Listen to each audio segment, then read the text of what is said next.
Good morning. Good morning.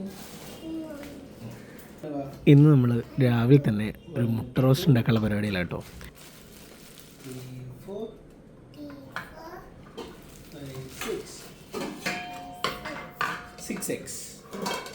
സാധാരണ വീട്ടിൽ ഇതേപോലെ ചപ്പാത്തിയോ പൊറോട്ടയോ അല്ലെങ്കിൽ അപ്പമൊക്കെ ഉണ്ടാക്കുന്ന സമയത്ത് ഉള്ളിയും തക്കാളിയും വാട്ടുക എന്നുള്ളതാണ്, ഉള്ളിക്കറി പോലെ അല്ലെങ്കിൽ ഉള്ളി ഉരുളക്കിഴങ്ങിട്ട്. അല്ലാതെ ഒരു പ്രോട്ടീൻ അതിലേക്ക് ആഡ് ചെയ്യണം അല്ലെങ്കിൽ ഇതേപോലത്തെ സംതിങ് അതർ ദാൻ കാർബ്സ് അല്ലാത്ത സംതിങ് ആഡ് ചെയ്യണം എന്നൊക്കെ അറിഞ്ഞിട്ട് മീൻസ് അറിയാം, പണ്ടോട്ടേ അറിയാം, അല്ലെങ്കിൽ വീട്ടുകാർക്കായാലും അറിയാം എന്ത് മുട്ട കഴിക്കണം അല്ലെങ്കിൽ ഇറച്ചി കഴിക്കണം. അത് എന്തുകൊണ്ടാണ് കഴിക്കണമെന്ന് പറയുന്നത് അല്ലെങ്കിൽ അതിലെന്താണ് സ്പെഷ്യൽ ഉള്ളത്, നമ്മൾ കഴിക്കുന്നത് ആഹാരം എന്തുകൊണ്ടാണത് ഇത് പോരാ, കാപ്സായിട്ടുള്ള നമ്മളെ ദോശയും അപ്പവും വെള്ളപ്പവും അല്ലെങ്കിൽ പുട്ട് വാട്ടെവർ അത് അങ്ങനത്തെ സംഭവങ്ങൾ പോരാ, നമുക്ക് ഇതേപോലെ മുട്ടയും ഇറച്ചിയും മീനും ഇപ്പോൾ വെജിറ്റബിൾസിൻ്റെ അല്ലെങ്കിൽ നോൺ വെജ് ആയിട്ട് സാധനങ്ങളായാലും സോയാബീനും നട്ട്സ് ആയാലും പരിപ്പും അതൊക്കെ പ്രോട്ടീൻ എത്രത്തോളം ഇമ്പോർട്ടൻ്റ് ആണ് എന്ന് അറിഞ്ഞു തുടങ്ങിയത് ഈ അടുത്ത കാലത്താണ്. ഇന്നിപ്പോൾ ഈ എഗ് റോസ്റ്റിൻ്റെ കൂടെ ഉണ്ടാക്കുന്നത് ഫുൽക്കയാണ്. അമ്മ ഉണ്ടാക്കുന്നത് നമ്മൾ സാധാരണ ചപ്പാത്തി തന്നെ, പക്ഷേ അതൊരു ഹാഫ് കുക്കിന് ശേഷം ഇതേപോലെ നേരിട്ട് തീയിൽ വെച്ചിട്ട് പൊള്ളിച്ചെടുക്കും. അടിപൊളി പരിപാടിയാണ് കേട്ടോ. അങ്ങനെ ഫുൽക്ക ഏകദേശം റെഡിയായി വരുന്നുണ്ട്. നമുക്ക് നേരെ മുട്ട റോസ്റ്റിലേക്ക് കിടക്കാം. ആദ്യം തന്നെ നമുക്ക് ഒരു പാനിലേക്ക് ലേശം വെളിച്ചെണ്ണ ഒഴിച്ച് കൊടുക്കാം. എന്നിട്ട് അതിൽ കടുക് പൊട്ടിക്കുക. അങ്ങനെ കടുകിട്ട് ഏകദേശം ഈ സൗണ്ട് വരണം.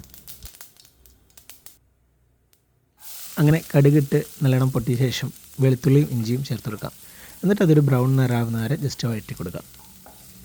എന്നിട്ട് നമ്മൾ നേരത്തെ കുനുകുന അരിഞ്ഞ വെളിയുള്ളി എടുത്ത് കൊടുക്കാം. സവാള കുനുകുന അല്ല, ഇങ്ങനെ 3 സ്ലൈസസ് ആയിട്ട് ചെറിയ സ്ലൈസസ് ആയിട്ട് അരിഞ്ഞു കൊടുക്കാം. എന്നിട്ട് നമ്മൾ സാധാരണ നോർമലി ചെയ്യുന്ന പോലെ കുറച്ച് ഉപ്പ്, അതിനുശേഷം കുറച്ച് തക്കാളി ഇട്ടിട്ട് വഴറ്റി കൊടുക്കാം.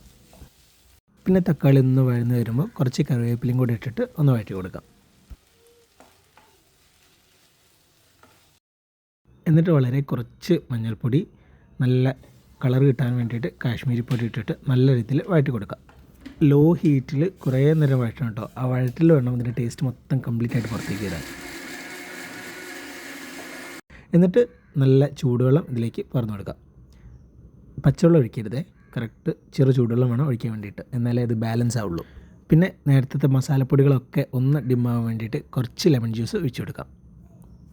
പിന്നെ നമ്മൾ പുഴുങ്ങിയ മുട്ടയും കൂടി ഇട്ട് കഴിഞ്ഞ് കഴിഞ്ഞാൽ അടിപൊളി എഗ് റോസ്റ്റ് റെഡിയായി. ഒന്ന് സ്ലൈസ് ചെയ്ത് കൊടുത്തു കഴിഞ്ഞാൽ അതിൻ്റെ ഉള്ളിലേക്ക് മസാലയൊക്കെ ഇറങ്ങി എഗ്ഗിന് കുറച്ചൊരു നല്ല ഫ്ലേവർ കിട്ടും.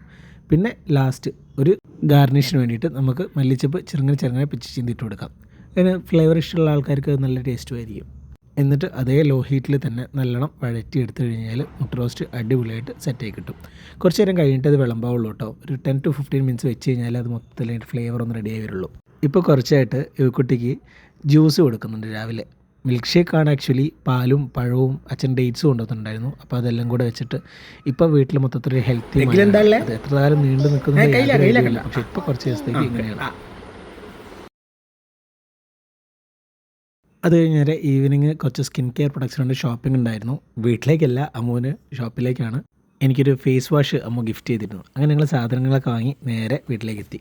ഈ ബീഫ് പാറ്റി ഉണ്ടാക്കുന്നതിൻ്റെ വീഡിയോ ഞാൻ മുന്നേ പോസ്റ്റ് ചെയ്തിട്ടുണ്ട്. വലിയ ഇൻഗ്രീഡിയൻസും കാര്യങ്ങളൊന്നുമില്ല, സാധാരണ പോലെ തന്നെ സോൾട്ട് ആൻഡ് പെപ്പർ, ഇച്ചിരി ഫ്ലേവറിന് വേണ്ടിയിട്ട് കുറച്ച് ഇറ്റാലിയൻ സീസണിങ്, അത് ഇട്ട് കഴിഞ്ഞ് മല്ലിച്ചപ്പും കൂടി കുഴച്ചിട്ട് ഇതങ്ങ് ചുട്ടെടുത്താൽ സെറ്റാണ്. പ്രോട്ടീൻ കിട്ടാൻ വേണ്ടിയിട്ടുള്ള സോസ് ചെയ്യാൻ പറ്റിയ അടിപൊളി ഐഡിയ ആണ് കേട്ടോ അത്.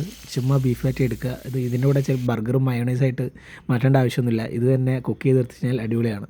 പിന്നെ ഫ്രിഡ്ജിൽ നോക്കിയപ്പോൾ രാവിലെ ഈ കുട്ടിക്ക് കൊടുത്ത ജ്യൂസ് ബാക്കിയുണ്ടായിരുന്നു. അപ്പോൾ ഞാൻ ഈവനിങ് സ്നാക്ക് ഇതാക്കാമെന്ന് വിചാരിച്ചു. സ്നാക്കല്ല, ഡിന്നർ തന്നെയാണ്. അതിന് കുറച്ച് കൂടെ എഗ്ഗും കൂടെ സ്ക്രാമ്പിൾ ചെയ്ത് കഴിച്ചു. എഗ് സ്ക്രാമ്പിൾ ചെയ്യുമ്പോൾ എപ്പോഴും വെളിച്ചെണ്ണയ്ക്ക് പകരം ബട്ടർ ഇടുന്നതാണ് ഏറ്റവും കൂടുതൽ സ്യൂട്ടാവുക. എഗ്ഗിൽ ബട്ടറിൻ്റെ ഫ്ലേവർ, അത് എനിക്ക് തോന്നുന്നു എഗ്ഗിൽ മാത്രമല്ല, അത് ചിക്കനിലായാലും ബീഫിലായാലും ഒക്കെ ബട്ടർ വരുന്ന സമയത്ത് അതിൻ്റെ ഫ്ലേവർ കുറച്ചൊരു എൻഹാൻസ് ചെയ്യാനും പ്രത്യേക ടേസ്റ്റാണ് നമ്മൾ ആ വെളിച്ചെണ്ണ ഉപയോഗിക്കുന്നതിന് പകരം. ഞാനിതൊരു ഡിന്നർ മീലാക്കാനായിട്ട് ഉദ്ദേശിച്ചത്. ഏകദേശം 6:30 കഴിഞ്ഞേ ഉള്ളൂ. എന്നാലും ഇതിപ്പോൾ കഴിച്ച് കഴിഞ്ഞാൽ രാത്രിത്തേക്ക് പിന്നെ വിശക്കൂല, വിശന്നാലും ഇനി അങ്ങോട്ട് കഴിക്കില്ല എന്നുള്ള തീരുമാനത്തിലാണ്. അപ്പോൾ ഇന്നത്തെ വീഡിയോ ഇത്രയേ ഉള്ളൂ. ബൈ.